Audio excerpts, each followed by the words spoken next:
purpose for this meeting.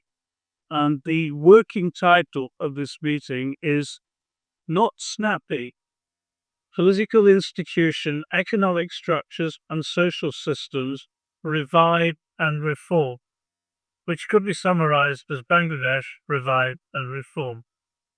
I'm going to make a few comments just to introduce the meeting. I think it's very important that we should be frank, even tattered, and not assume that criticism is intended as an attack in any way it's made, but is intended to be constructive. I've been involved in the issues of Bangladesh as an interested party in politics since I went to Bangladesh in 2005, when I was the UK's independent reviewer of terrorism legislation. I went to Dhaka because I was asked by the government here to look at the definition of terrorism in UK law.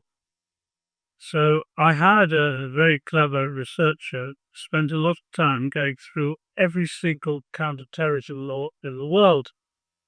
And I picked out some of the best black letter law systems that looked on paper, that is, as though they were very good counter-terrorism law. And I thought I'd go and see some of those countries to see how they were applied in practice. You will not be totally surprised to discover that some of the countries I went to with the very best black letter laws had the very worst application. So that, for example, when I was addressing a group of judges in Pakistan, I asked them how many of them had tried terrorism cases, and every single one of them put his hand up or her hand up. And when I asked them how many convictions there had been in the court, none of them put their hands up, thereby demonstrating that however good the black letter law is, it's going to be applied properly to matter. So in that context, I was introduced to Dhaka, to Bangladesh law, met a significant number of significant people, and I could see before me a country that has the potential to be a tiger economy, with a very large number of people, a decent university system, very good relations with the United Kingdom, a very good cadre of lawyers, most of whom were trained in the Inns of Court where we three over here were trained. And I was feeling optimistic, whatever the nuances of the political background. My own opinion, which I will give you for free, is that what I have observed in the last 20 years has been two governments in Bangladesh, neither of which would win a Nobel Prize for government. There's been unfair election procedures, courts which were not being used under what I regard as the rule of law, the international norms which we regard as a requirement for a good government. There were undocumented killings of a terrorist nature being carried out by officialdom. There was an atmosphere of vengeance between the two dynastic parties which were at the forefront of Bangladesh politics. And that left me feeling profoundly pessimistic about the future. The economic progress of Bangladesh has been mixed over those years. The political progress has been limited. When the student protests started and the last government fell, I felt very optimistic again, not because of the way the fall of the government was brought about, but because there was actually de facto a change in government.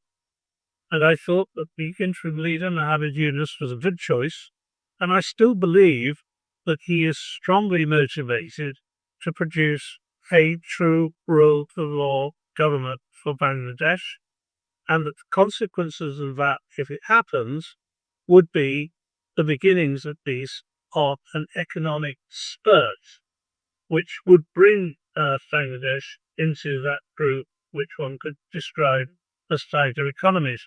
We see how manufacturing moves around the world to countries whose economies are growing, and it always ought to be Bangladesh that is right in the forefront of that. You know, cars are now being built in China. It should be built in Bangladesh.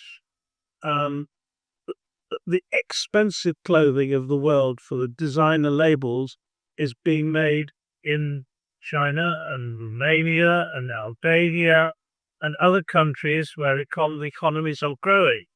But it's not quite happened in Bangladesh. So where are we now?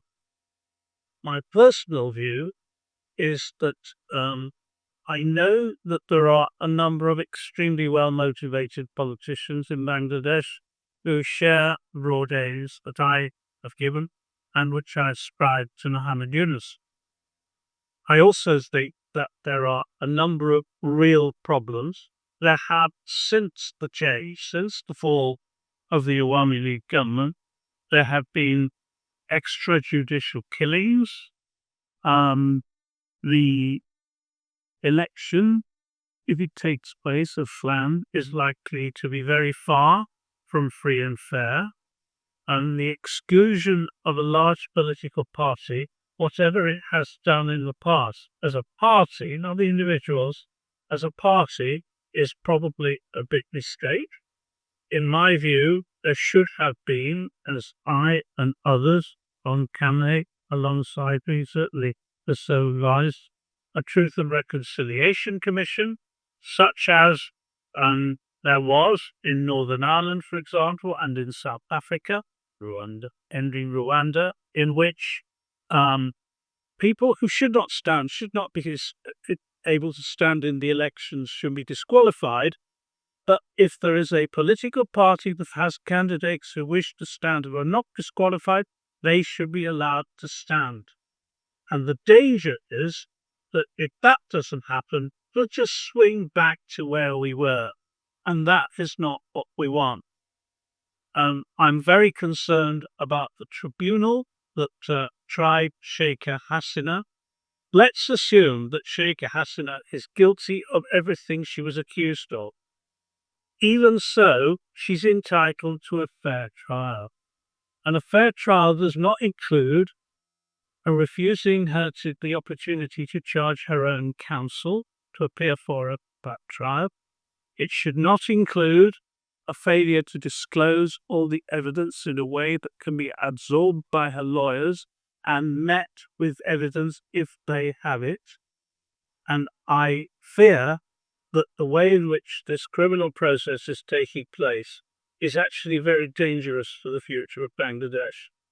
Bangladesh is a member of the Commonwealth, but it's an outlier. It's a renegade at the moment to the Commonwealth, and it will not be regarded as anything other than a renegade until and unless it returns to the rule of law.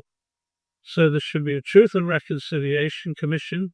There should be international people standing involved in it, and the election should be run at least with the consultancy, if not the supervision, of international people standing.